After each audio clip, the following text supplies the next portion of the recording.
Welcome to the future of Israel and the Jewish people. We're here again to study the Old Testament, the Hebrew Scriptures, and we happen to be in the book of Job. We've been this for weeks. It's a long book. It's a tough book. It's a man that's lost everything he's had, family, children, prosperity, his health, his wealth, and three friends have come to help sympathize with him, and there've been nothing but trouble. And after they gave up trying to convince him that he'd done wrong, that's why he's suffering, a young man who came with him, we'll call him an armor bearer, maybe he carried the luggage, he decides he can't take it anymore, and he is going to criticize next. And it's a shame that this is what the man's going through, sort of on his deathbed. Thank God Job doesn't die in the end, but it's not any comfort, and you're going to see that right off the bat. And I'm with my good friend today, John Genoese. Have you back is always a pleasure. Thank you, Frank. It's Go ahead, take over. It's just a great chapter. Okay, I think we might have touched on this in the previous show. This man, Elihu,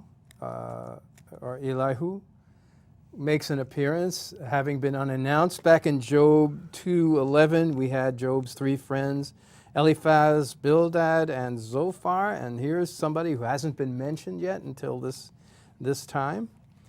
And so we get an introduction to him, and we're going to look at his name. His name is Elihu, which is, he is my God, is the meaning of his name, son of Barachel, which means God blesses. And we're going to see that the character and nature of his answer is almost immediately we begin to sense is very different from the other three. So I'll begin reading at chapter 32, and then we'll go from there. Chapter 32. Then these three men ceased answering Job because he was righteous in his own eyes. But the anger of Elihu, son of Barachel, the Buzite, of the family of Ram, burned against Job, and his anger burned because he justified himself before God. Now let's make sure we have the pronouns right there. He, being Job, justified himself before God. Okay. And his anger, his meaning Elihu's, burned against his three friends, his being Job's friend, burned against his three friends because they found no answer and yet had condemned Job. Now, Elihu waited to speak to Job because they were years older than he. And when Elihu saw that there was no answer in the mouth of the three men, his anger burned. So Elihu, son of Barachel, the Buzite, spoke out and said, I am young in years and you are old. Therefore I was shy and afraid to tell you what I think. I thought age should speak and increased years should teach wisdom. But it is a spirit in man, the breath of the Almighty gives them understanding. The abundant in years may not be wise, nor may elders understand justice. So I say, listen to me. I too will tell what I think. Behold, I waited for your words. I listened to your reasonings while you pondered what to say. I even paid close attention to you. Indeed, there was no one who refuted Job. Not one of you answered his words. And don't say, we have found wisdom. God will rout him, not man. For he has not arranged his words against me, nor will I reply to him with your arguments. They are dismayed. They no longer answer, and words have failed them. Shall I wait because they don't speak? Because they stop and no longer answer? I too will answer my share. I also will tell my opinion, for I am full of words. The spirit within me constrains me. Behold, my belly is like unvented wine, like a new wineskin it's about to burst. Let me speak so that I may get relief. Let me open my lips and answer. Let me now be partial to no one, nor flatter any man, for I do not know how to flatter, else my Maker would soon take me away. Well, there's a couple of things here he says that I can understand when he says he doesn't flattery, because flattery to me is a lie. That's saying something nice to somebody when it's not true. Usually with an agenda behind it, too. That's right. Okay? So he's saying, you know, if I'm going to praise somebody, then that's honest. But if I'm going to flatter somebody, that's a lie. Okay? And so I can take that. But being the younger party, he really takes a more bolder position, I think, than any of the others did. What do you think? In a sense, he does. It seems like he's sort of establishing his own pedigree and blowing his own horn.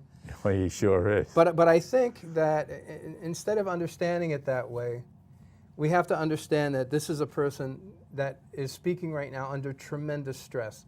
He's under tremendous stress because he's had to sit and listen for a long time to people who he probably really looked up to, probably really admired. He's seeing one man he admired. He had to have been an admirer of Job's, seeing Job in ashes, seeing his friends who were supposed to be fountains of wisdom. And I really admire his insight because Elihu knew and realized from listening carefully that Job did not get an answer from his friends. See, for the casual, as if we read this casually, we say, okay, well, we just don't like their answer. But Elihu sort of realized, you didn't answer him at all. All you did was make him wrong. You didn't take the fact, you didn't look at the evidence, you didn't look at the facts at hand, you didn't do anything, all you did was apply your system. So would you say he seems to be even more angry with the three than he is with Job? That's a tough call, but because the text kind of uses the same word, burned. His anger burned against Job and his anger burned against his three friends. But he seems to have, in the text here, he seems to have more rebuke for Job's friends than he does for Job. Although that might change later on. I was thinking about that. Why don't we continue to read on, because we have about 4 chapters here or more with this man speaking. So right. We'll and I'm really looking forward to getting into this because this is where we're going to start to see the nature and character of the response. We're going to be able to make a really wonderful comparison, I think. Okay, so we're moving on to chapter 33. However, now Job, this is Elihu continuing to speak. However, now Job, please hear my speech and listen to all my words. Behold, now I open my mouth, my tongue and my mouth speaks. Some of this is really hard to read because they just talk already. Stop telling me you're going to talk and talk. My goodness. Yeah, well. And I guess that's just, that might be, a cultural thing, but I'm sure goodness gracious, just talk already. Yeah. Okay, I'm sorry. It's like he's asking permission to talk. I guess so.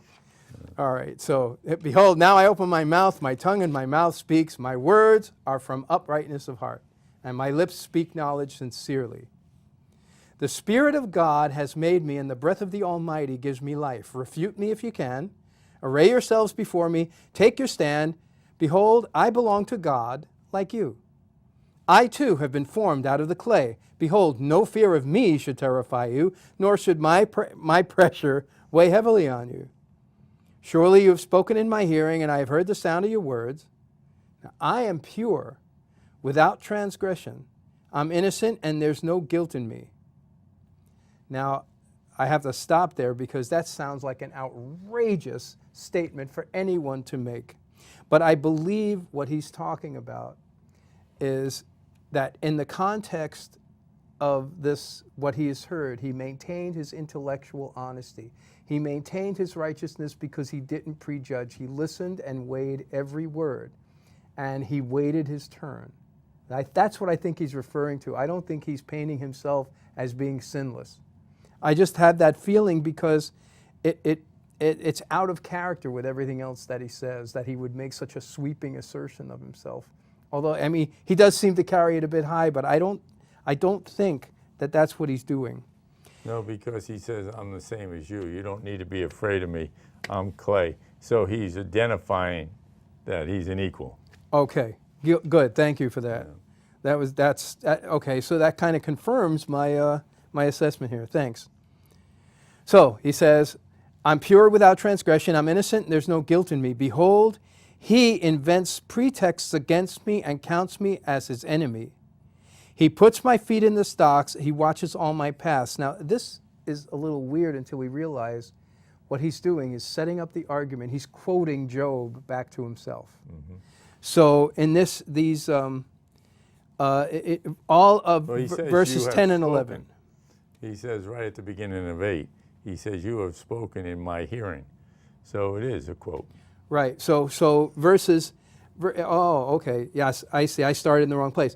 Verses 9 through 11 is quoting Job. Yeah. I missed that about verse 9. Thank you so much for that correction. That was 8 when he Okay. says it. Yeah. Right. So in verse 8, he's setting it up. And now from 9 through 11, he's quoting Job saying, I'm pure without transgression. I'm innocent. There's no guilt in me. Behold, he invents pretexts against me and counts me as his enemy. He puts my feet in stocks and watches all my paths. So now, that's the end of the quote. See, he's quoted Job's own words back to him and says, Behold, let me tell you, you are not right in this. For God is greater than man. Now, I want to stop right there for a second. He is the only one to say that in the right spirit throughout this whole argument. God is greater than man. So he's opening the door saying, you know, God doesn't think like we think, doesn't deal with the issues we deal with. God is greater than man. He's moving the whole discourse onto another footing. Why do you complain against him that he does not give an account of all his doings? This is verse 13. Indeed, God speaks once or twice, yet no one notices it.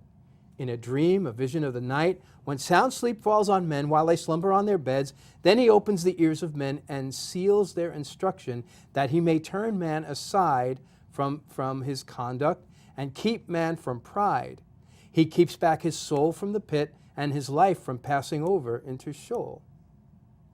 So Elihu's first assertion here is that God does speak. He speaks in dreams and speaks in the middle of the night when you can't sleep and you have thoughts in your head. Some of those thoughts are God's thoughts. Now, verse 19, he goes on, man is also chastened with pain on his bed, with unceasing complaint in his bones, so that his life loathes bread and his soul favored food. His flesh wastes away from sight, and his bones, which were not seen, stick out. Then his soul draws near to the pit, and his life to those who bring death. Now, this is where Job is. So he's saying that this is a chastening, not a rebuke, not a punishment, but a chastening. And here he says that he may turn man aside from his conduct and keep man from pride. So Elihu is already seeing, he's getting an insight into some of the real issues that have plagued this conversation, one of which was pride, another was spiritual deafness. All forgivable, all understandable, but he's identifying the issues. And in a way that none of the three men did, and Job didn't, because the three men were triggered because their system was being challenged. This young man is not triggered at all. This young man sat and listened and now is speaking, and I believe he's articulating the things that he's observed and what he himself has learned about God, because he said, God made me too. So, and this is where I think we begin to really sort of go upstairs with this in terms of revelatory things here. If there is an angel mediator for him, 1 out of 1,000, then let him be gracious to him and say, deliver him from going down to the pit. I have found a ransom. Let his flesh become fresher than in his youth. Let him return to the days of his vigor. Now, I want to stop there because I believe there's a messianic prophecy enfolded in us. Well, it's sort of a born-again experience, like, being made young again. The body will become healthy as a child. Now, he's talking physical, but we know that that's what happens when there's a spiritual awakening.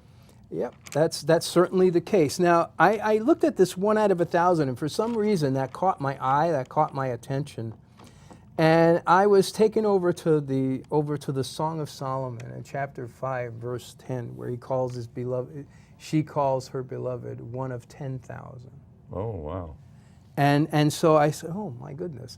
And we know that the Song of Solomon is as a spiritual allegory. Sure. Right? Even though it's poetic kind of book as this is. Right, even though that's definitely R-rated. Song of Solomon is an R-rated book, but not suitable for kids to study, I think. But and it's interesting, the concept of a mediator, which Job had made that assertion earlier. Yep. And he said, well, if there is, to remind man what's right for him, then let him be gracious to him and say, deliver him from going down to the pit. Now, there's a lot of hymns there. There's a lot of pronouns.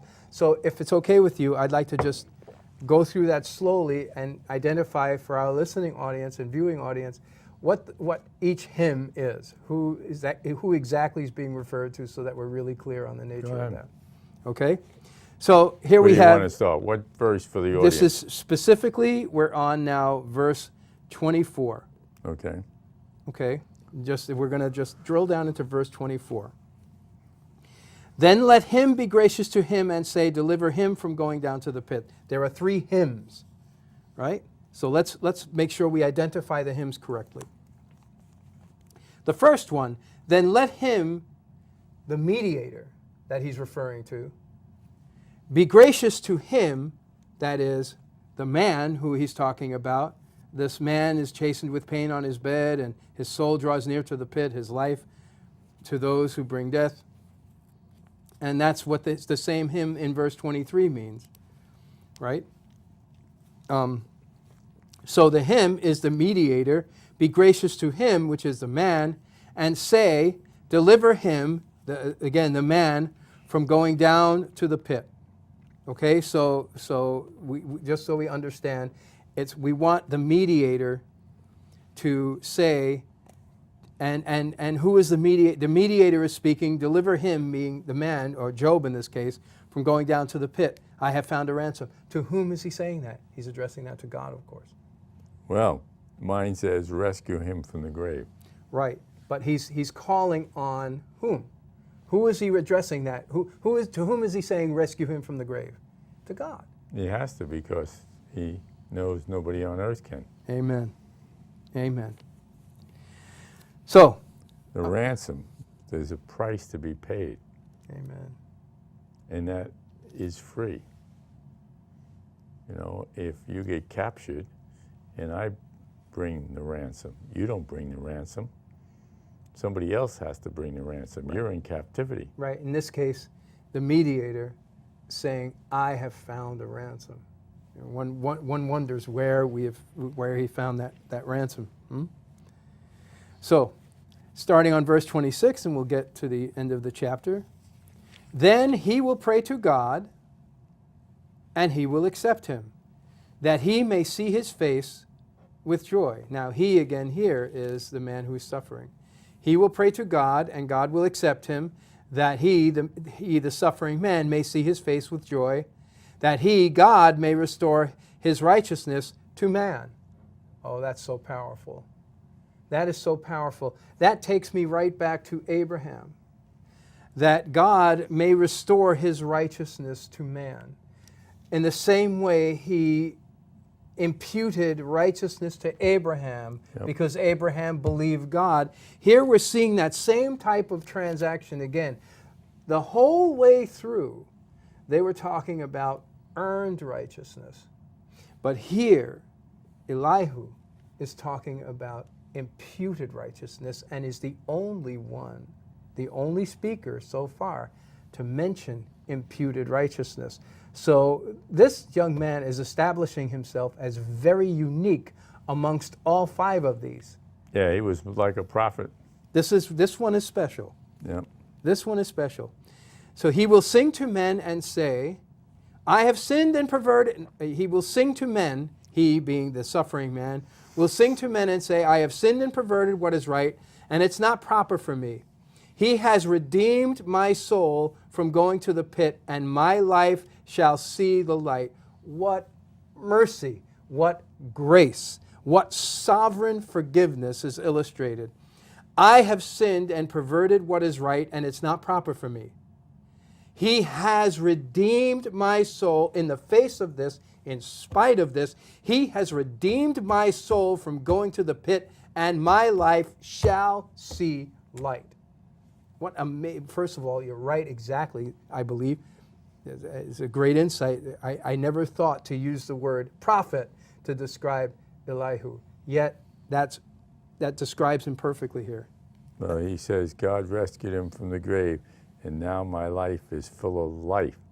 Well, that is exactly what later on when we talk about the children of Israel were to bring the light into the world. Okay? Oh, my goodness. And My goodness. today when you go to a synagogue, you know, you're reminded by the rabbi all the time about we're supposed to be the light. Okay, we're supposed to be the light. Now, the other thing about this, John, is the fact that he's like giving a testimony after somebody's been healed. You know, I was at a men's luncheon. It has that feel to it, You yes. know, Peter got up and said, you know, the doctor went in, system scope, and the tumor that at one time was as big as a golf ball was gone. And the doctor said immediately, God is good. Ain't that something? Okay? And, you know, it wasn't a religious meeting. It wasn't, we don't even know what faith the doctor was. We know the patient's faith, but everybody was praying about it. And so, what does he do? Although he wasn't on the agenda to speak at this breakfast or lunch, he felt compelled to give at least a 5 or 10 minute testimony how God had intervened in his life. And this is a man who they had previously rebuilt his whole system from his kidneys on out, all with artificial tissue because they removed the bladder and the urethra that was cancerous. Yeah. Okay? Oof. And then it came back and now it's gone again. So he had to give his testimony. You know, when I was healed of cancer, the person who prayed to me said, you know, if they heal you, if God heals you, will you tell people about it? And since 2003, I've been telling people about it. Amen. So go ahead. Let's get back onto it. Okay. We're on to 29. Now we're almost finished with the chapter. Behold, God does all these oftentimes with men, to bring back his soul from the pit, that he may be enlightened with the light of life. So he's talking redemption. He's talking about restoration. He's talking about having this be for Job's ultimate benefit, whereas the others were talking about Job being punished. This guy is saying, whatever has happened here is happening for your good. Well, and it's going to happen to your good. I've heard it probably in the synagogue more than once, that Abraham offered Isaac, believing that God could bring him back from the dead. Okay? Now, I've heard that myself. Well, if this was a contemporary of Abraham, okay, I don't know how information was shared. I don't know if he was aware. Did this precede that sacrifice or not? I'm not going to speculate, but it's interesting that is what I hear when I'm in the synagogue related to the sacrifice. We better finish this up before we run out of time. Okay. So here we're going to hear him sound like he's carrying things a bit high again. Pay attention, O Job. Listen to me. Keep silent and let me speak. Then, if you have anything to say, answer me.